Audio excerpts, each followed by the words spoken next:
देखिए आज के इस वीडियो में हम BEd second semester micro teaching practical file 108B physical science में सूक्ष्म शिक्षण पाठ योजना 8 अर्थात पुनर्बल कौशल के बारे में अध्ययन करेंगे, जिसका प्रकरण है पदार्थ के गुण।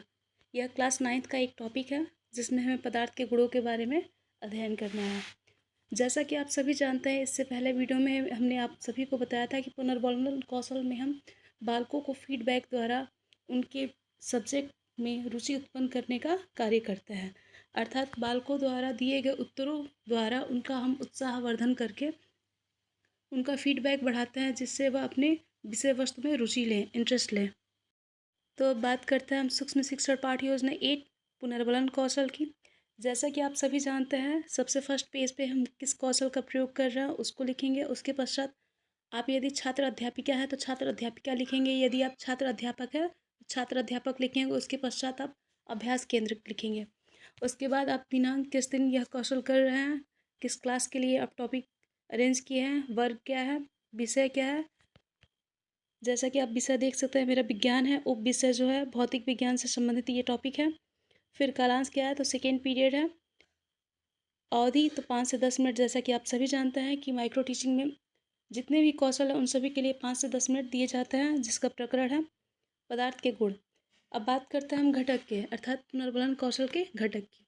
तो सबसे पहला पॉइंट होगा शाब्दिक व धनात्मक पुनर्बलनों का प्रयोग, अर्थात फीडबैक आप देते समय शाब्दिक व धनात्मक पुनर्बल का प्रयोग करेंगे। इसका फर्स्ट पॉइंट ए जो है वह स्वीकारात्मक वचनों का प्रयोग होना, अर्थात बालक यदि सही आंसर दे रहे हैं, छात्र यदि सही आंसर दे रहे हैं तो उनके प्रश्न जो उत्तर होंगे आप स्वीकार करेंगे। जैसा कि आप सभी जानते हैं, एक प्रश्न के कई उत्तर हो सकते हैं या एग्जाम्पल हो सकता है, तो आप उसमें समर्थन देंगे। बी है छात्रों के सुझाव का समर्थन करना, अर्थात छात्र अगर किसी बात को जानते हैं या किसी पॉइंट को जानते हैं तो उनके साथ, और यदि उनका आंसर सही है, तर्क उनका सही है, तो आप उनके सुझाव का क्या करेंगे, समर्थन करेंगे। सी हो जाएगा छात्रों का उत्साहवर्धन करना, अर्थात छात्रों को आप मोटिवेट करेंगे फीडबैक द्वारा, जिससे वह अपने विषय वस्तु में और अधिक इंटरेस्ट लें। बी होगा अशाब्दिक पुनर्बलनों का प्रयोग। अशाब्दिक पुनर्बलनों का प्रयोग होता है यदि कोई बालक सही उत्तर दे रहा है, सही आंसर दे रहा है, तो आप सर द्वारा या थंब करके आप करते हैं कि हाँ सही है, यदि नहीं तो आप नकारात्मक पुनर्बलन भी वहाँ पे प्रयोग करते हैं। बी होगा सही उत्तरों को बोर्ड पर लिखना, अर्थात यदि बालक सही आंसर दे रहे हैं तो आप उसे बोर्ड पे लिखेंगे।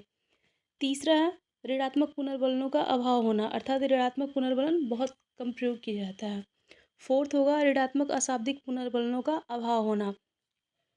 फिफ्थ है पुनर्बलनों का सही प्रयोग होना। ऐसा नहीं है कि बालक अगर गलत जवाब दे रहा है तो आप बोल रहे हैं बहुत अच्छे, गुड, बेटर, बेस्ट, इन सभी शब्दों का प्रयोग आप नहीं करेंगे यदि उनके आंसर गलत हैं तो। उसके बाद बात करेंगे हम 6 पॉइंट पुनर्बलनों का सुरक्षित प्रयोग होना। अब बात करते हैं पुनर्बलन के सेकेंड पेज की, जिसमें 3 पॉइंट आपको लिखना होता है। क्रमांक संख्या, छात्र अध्यापक है तो छात्र अध्यापक कथन लिखिए, छात्र अध्यापिका है तो छात्र अध्यापिका लिखिए। उसके बाद से होगा छात्र या छात्रा कथन। सबसे पहला मेरा क्वेश्चन है, हमारे चारों ओर उपस्थित वस्तु को क्या कहते हैं। तो बालक जवाब देंगे पदार्थ, आप कहेंगे पुनर्बलन देंगे शाबाश। नेक्स्ट क्वेश्चन है मेरा, पदार्थ की कितनी अवस्थाएं होती हैं। बालक जवाब देंगे 3, आपका पुनर्बलन जो होगा, फीडबैक जो होगा वो होगा बहुत अच्छा है। थर्ड पॉइंट होगा पदार्थ की तीनों अवस्थाओं के नाम बताइए। बालक जवाब देंगे ठोस, द्रव, गैस, आप कहेंगे सही उत्तर। फोर्थ क्वेश्चन है मेरा, पदार्थ की ठोस अवस्था के बारे में आप क्या जानते हैं। बालक जवाब देंगे पदार्थ की ठोस अवस्था में पदार्थ के परमाणु बहुत मजबूती से एक दूसरे से जुड़े रहते हैं, आप कहेंगे ठीक।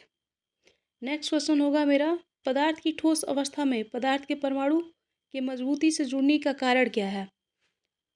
तो बालक जवाब देंगे पदार्थ का आकार व आयतन निश्चित होने के कारण, आप कहेंगे सही जवाब। 6 क्वेश्चन होगा मेरा, ऐसे कुछ वस्तुओं के नाम बताइए जिनका आकार व आयतन निश्चित होता है। बालक जवाब देंगे किताब, कहेंगे आप सही है, मेज, चौक आदि, आप कहेंगे शाबाश। देखिए पुनर्बलन कौशल में भी आपको 8, 6, 8 या 10 आप क्वेश्चन अरेंज कर सकते हैं, और बालक जो भी आंसर दे रहे हैं यदि सही है तो आप धनात्मक पुनर्बल का प्रयोग करेंगे, अगर गलत है तो आप वहाँ पे कहेंगे उनके, ऐसा नहीं कि गलत है तो उनके आंसरों का समर्थन आप करेंगे, वहाँ पे आप उन्हें रोकेंगे, बोलेंगे कि ऐसा नहीं होगा। फिर यदि बालक उसका जवाब नहीं दे पा रहे हैं तो आप उन प्रश्नों के उत्तर स्वयं ही देंगे, या फिर कोई टफ वर्ड है तो आप उसे उसे बोर्ड पे लिखेंगे उस पॉइंट को। जैसा कि आप सभी जानते हैं, पुनर्बलन कौशल में बालकों को फीडबैक दिया जाता है जिससे बालक अपने विषय वस्तु में और अधिक रुचि के साथ, इंटरेस्ट के साथ उसमें स्टडी करे।